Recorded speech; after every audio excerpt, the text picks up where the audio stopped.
আসসালামু আলাইকুম। আপনি সাদিয়া? ওয়ালাইকুম আসসালাম। জি, আমি সাদিয়া। ভাইয়া আপনার কথা বললো আপনার সাথে দেখা করতে, তাই আসলাম। আসলে আপনার সাথে কিছু জরুরি কথা বলা দরকার। এই মুহূর্তে আমার তেমন কিছুই নেই, চাকরি নেই, পড়াশোনা মাত্র শেষ হলো। সুতরাং বুঝতেই পারছেন বিয়ের জন্য যে একটা মানসিক প্রস্তুতি, তার কোনোটাই আমার নেই। আর আমি জানি ভাইয়া আপনাদের ফ্যামিলিকে অনেক পছন্দ করে, এই জন্যই ভাইয়া চাই যে আমি আপনাকে বিয়ে করি। জি, আমিও তো তাই চাই। আসলে আমি আপনাকে কি বোঝাতে চাচ্ছিলাম আপনি হয়তো বুঝতে পারেননি।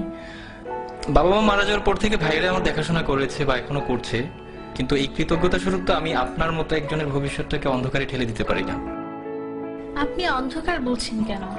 কিছু নেই বলেই তো আমি আপনাকে বিয়ে করতে যাচ্ছি।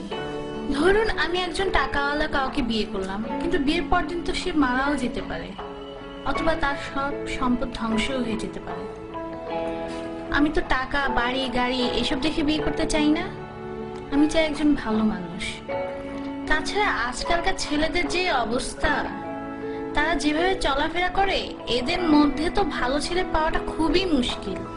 আমি যতটুকু জেনেছি আপনি একজন বিশ্বাসী মানুষ এবং প্র্যাকটিসিং মুসলিম। কিন্তু একটা ব্যাপার কি দেখেন, জীবনে চলতে টাকাটা অনেক বেশি জরুরি। আত্মীয় স্বজন কিংবা বন্ধু বান্ধব যেখানেই যান না কেন, অর্থ ছাড়া আপনি কোনো দাম পাবেন না। আপনি কি মনে করেন যে এই ইটের জেলখানার ভিতরে সুখ আছে?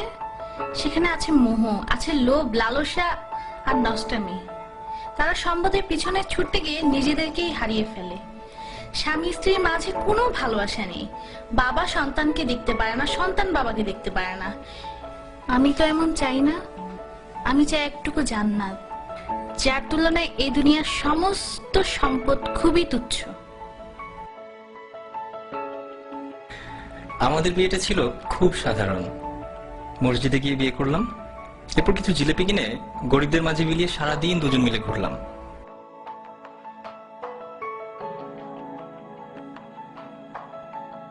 আপনি জানতে চাইতে পারেন কি ছিল আমাদের মাঝে? কিছুই না, একটি শক্তিশালী বিশ্বাস মাত্র।